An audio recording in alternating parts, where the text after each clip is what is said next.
faith, family and freedom in Cuba, Belgium, Brazil, Congo, UK and all over the USA to crowds from 14 to 40,000. International leadership speaker, trainer and coach. Author of Learn to Raw Leadership, Attitude Hack, Live a More Excellent Life, 5 Battle Strategies of a Victorious Warrior. 2021 President's Lifetime Achievement Award recipient. Founding partner of the John Maxwell team.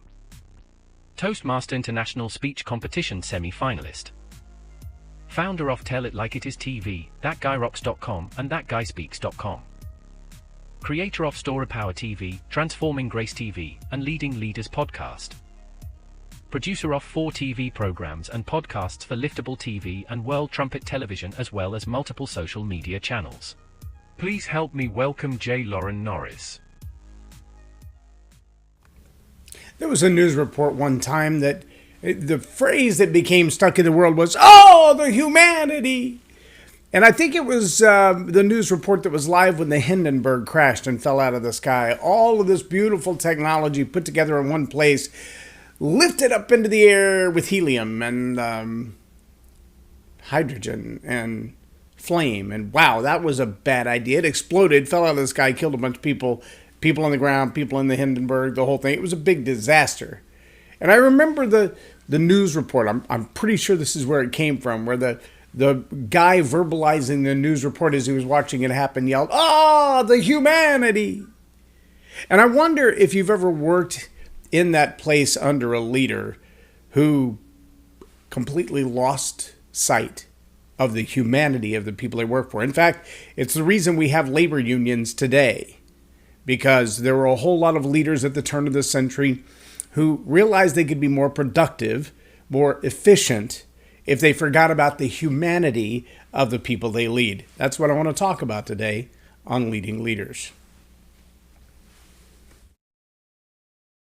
Subscribe now for our extensive video library of leadership lessons promoting faith, family, and freedom.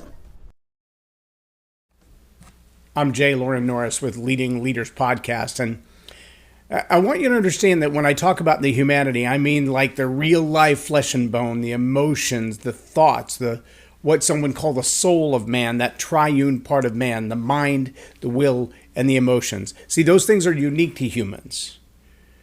No puppy dog has them. No kitty cat has them. No goldfish, no alligator, no shark, no baby whale, no chimpanzee has the same combination of mind, will, and emotions that we do. And the ability to marry those together with the flesh and bone part of ourself that we are, and the ability then to have a spiritual connection to the universe. Only humans have that. There is no other being that has that. Now, that's not to say that what we would compare to the intellectual capacity of a human couldn't be matched by, say, a smartphone. I was on my way to a teaching the other day. In fact, I was the one doing the training and was going through some of my notes in my head. And I remembered that way back when in some of my research, I had quoted someone else's content. And in the quote of that content, they make the illustration that there's a certain amount of ethos in our delivery as storytellers that is inductive and a certain amount that's deductive. And I wanted to just make sure I had a really good grasp before I stood in front of the room and talked about it. What is the difference between those two? And so I asked my wife, who already has a bachelor's degree in psychology, and she's working on another bachelor's degree. And I said, well, just help me mull through this to conversationalize the difference between inductive and deductive reasoning. And she kind of looked at me for a minute. She's like, "Can't tell you that I remember." And so I asked my phone. And she gave me a pretty good answer. And then she stops about half of the paragraph through and she says, "Would you like me to go on?" "Sure, give me all the information you have on it." What I asked was, what is deductive reasoning? What I got was the definition of deductive reasoning, then the contrast between their two, and then some examples of how you might see the results of those two things play out. Now, that's intelligence. That ability to not just perceive the question, but perceive the question behind the question. And in a matter of seconds, milliseconds, go find that data, that somebody else has already written down, somebody else has already made document of, hidden it in a database on, I don't know, Wikipedia or Webster.com or something, and make it available in an intelligent way back to me while I'm driving down the road. That's something my dog cannot do. Now, my dog's very intelligent. She loves puzzles. If I take her favorite toy and hide it somewhere, she loves to tear things apart until she finds it, or to cleverly move about the room, climb on things she doesn't normally climb on, move things she's normally afraid of to get to that toy. She loves that game. That's one of her favorite things to do, besides just basic fetch, because she's a doodle and that's what they do. But that gift in her, that intelligence in her, that curiosity in her, that cleverness in her, she couldn't tell me the difference between deductive and inductive reasoning. No, that requires a different kind of intelligence. But let me tell you something about leaders that is very important, and that is leaders need to go beyond the intelligent, beyond the access of data, beyond the cleverness to solve the puzzle, beyond the ability to ascertain one fact from another fact, and into the reality of the human being. To realize that I might get performance out of you, I might get production out of you, I might be able to drive the whip, so to speak. I think of the boats and the days of the pirates and the conquerors, like the Vikings and the conquistadors, where they would take the slaves and those who owed a debt, they would put them at the bottom of the boat and give them an oar, and there was someone there with a whip to make sure that they stroked the oar at exactly the right time to keep the boat moving, or to move the boat faster, or to turn the boat about. And their driving of performance, their ability to get the result they wanted, was purely tyrannical. It was nothing but force.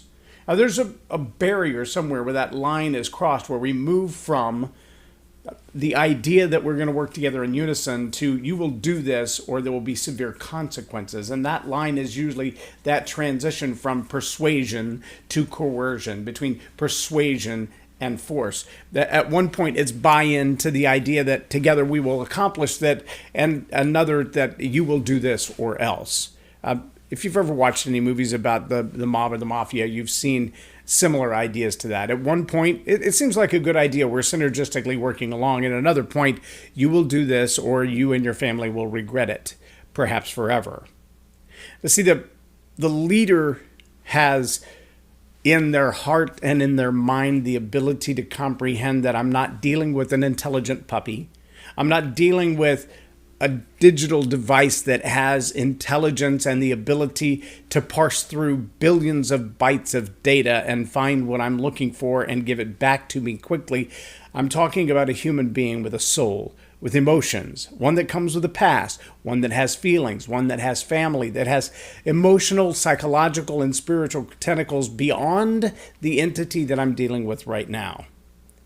And leaders who forget that, leaders who forget humanity, leaders who forget that they're leading a human, that they're asking for the permission to influence the decisions of an individual human, well, those leaders fail.